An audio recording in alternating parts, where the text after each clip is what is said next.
Content warning. Check the show notes for more information. It's November 16th, 1581, and another remarkable event is about to be uncovered by Arion, Rebecca, and Olly, the Retrospectors. With a body count numbering in the thousands, Ivan the Terrible is definitely one of those monarchs who thoroughly earned his nickname. But even Vlad the Impaler and Bloody Mary drew the line at doing what Ivan did today in history, namely fatally bludgeon his son and heir, also called Ivan, across the head with a sceptre, probably. And as the story goes, Ivan was roaming around the hallways of his palace and he encountered his daughter-in-law Elena, who was either wearing clothing that he deemed too promiscuous and he took it upon himself to chastise her and shame her on the spot, or she was in some state of undress just because she was in her bedchamber and he, for whatever reason, decided to beat her. Either way, she was heavily pregnant and the beating that he delivered to her was so severe that she miscarried. And on hearing the news that this had happened, Ivan's second son actually comes in and he confronts his father. Who's also called Ivan. So let's have Ivan Jr. Yeah, Ivan Sr. did the beating. Ivan Jr. comes in. Yeah, so Ivan Jr. comes in and he confronts his father about this, doesn't like what's going on here, obviously. And the elder Ivan then strikes him with his sceptre that he's also carrying around with him. And the young Ivan falls to the ground, and even though he doesn't die immediately, several days later, he's dead.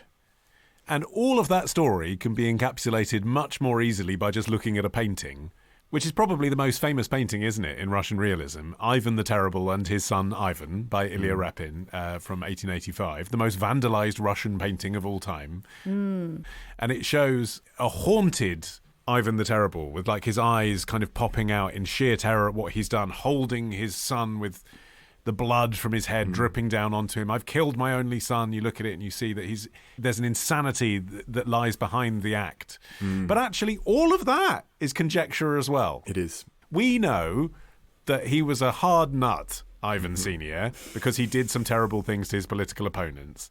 And we know that he somehow was responsible for his son's death on this day. But that's kind of all we know. Yeah, this whole account comes from a single source, a papal envoy called Antonio Posavino, who was not an eyewitness, but he later said that his interpreters had witnessed the scene. So it's Posavino who reports this scenario whereby the Tsar becomes enraged that his daughter-in-law is not dressed in enough clothing, that they argue, that he causes her to miscarry. Now, we don't know the sex of the baby she was supposedly carrying, but it's quite possible that Ivan the Terrible could have wiped out the next two Tsars in this single moment of madness.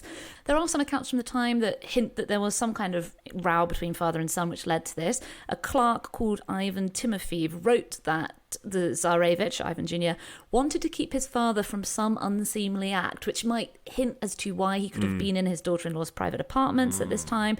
That sounds more like the Ivan Terrible we know. I mean, just for context, he was 51 at the time of this incident. Ivan Jr. was 27. Worth noting that Ivan the Terrible was also the father of Dmitri. If you remember our episode on the false Dmitri, he was the boy who had been murdered aged 8. But at this time, Ivan Jr. was the heir to the throne. Supposedly, Ivan Sr. was very intelligent. He was a really talented poet and composer. And at moments... No one ever talks about your poetry, do they? When you're famous for boiling your enemies alive and impaling them and tearing them limb for limb, no one ever talks about the sonnet you wrote. But supposedly, when Ivan Jr. was young, they had a good father-son relationship, if an odd one. One of the things that they did together was go to watch the massacre of Novgorod, where for several weeks they watched Ivan's private army massacring thousands of men, women and children in the city of Novgorod, which Ivan had deemed to be treasonous. So a lot of this is that, yes, he was intelligent, yes, he was capable of being very pious also, but he was prone to what we would, I suppose, recognise as mental episodes, which filled him with paranoia and rage. Well, the funny thing was that even the moniker that's bestowed upon him, the Terrible, back in the 16th century, the meaning would have been awe-inspiring and powerful and formidable, rather than the contemporary meaning of terrible, which actually is equally applicable to him given what he went on to do. Yeah, Grozny it is in Russian, isn't it? Which means, formidable, fearsome. And was attached to him after he died. Well, I wouldn't say it to him while he was alive. Not whilst he's anywhere near a sceptre. But Ivan himself had this really terrible childhood where he had been... Terrible or fearsome? just a really unfortunate childhood, let's settle on that, where he'd been effectively a political football who was used as the object in the power struggles between various members of the nobility. And while the royal court was descending into this really dangerous chaos of murder and intrigue, Ivan and his brother Yuri were just kind of treated absolutely abysmally. And some contemporary scholars suggest that this treatment is what leads Ivan into the later excesses of his regime, because at least when he comes to power, he's regarded as a fairly capable leader. Ivan the Capable. Yeah. So if only he'd stopped there. So full power was actually transferred to him on his 16th birthday. I mean, that's not a time you want to get power, is it, 16? Oh my gosh, definitely not. Wait till you're 25. Just be so much more chilled. Absolutely. You're just a ball of hormones at that time. And 2 weeks later, he married his first wife, Anastasia. And in the early days, he ruled over this time of relative peace and progress. But even at this early stage, there were intimations of what was to come, because one of the things that he authorized was the construction of the magnificent St. Basil's Cathedral. And the story goes that it was so beautiful that he had the architect blinded so that he could never produce anything so beautiful again. Now, a certain Vladimir Putin is quite keen on Ivan revisionism. Ivan the not so bad. Yeah. But as we've hinted all along, I think there are some counter-narratives here that have some legitimacy, aren't there? And if Ivan Sr. was trying to have it off with Ivan Jr.'s pregnant wife, and therefore that's the reason that he saw her in her supposedly unconventionally light clothing, it does make a lot more sense of the family drama unfolding, doesn't it? Because if you just think about it, like, we're in Russia in November. How would he see her in her undergarments? Like, it's freezing cold. You know, she's not going to be walking around wearing that.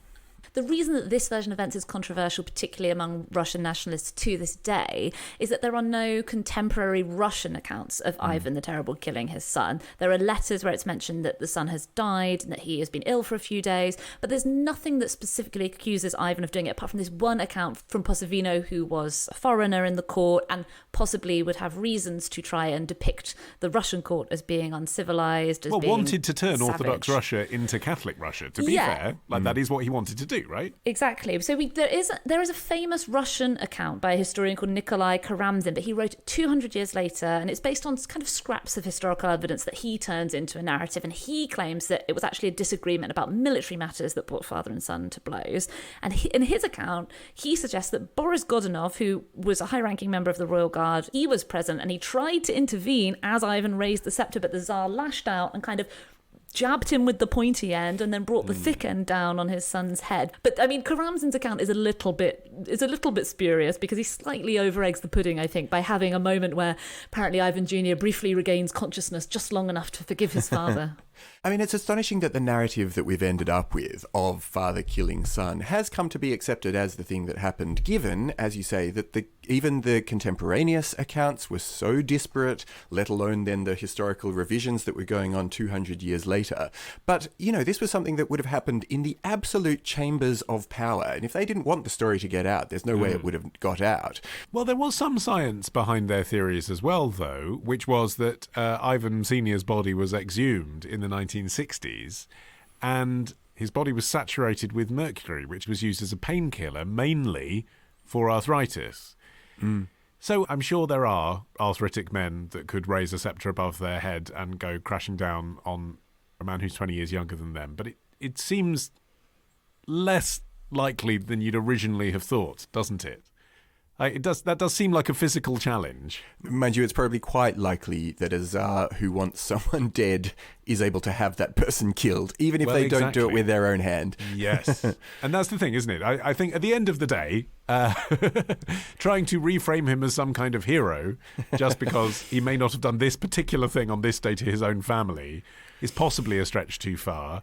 But they are progressing with it apace. In 2016, the first monument to him was unveiled in Oriol.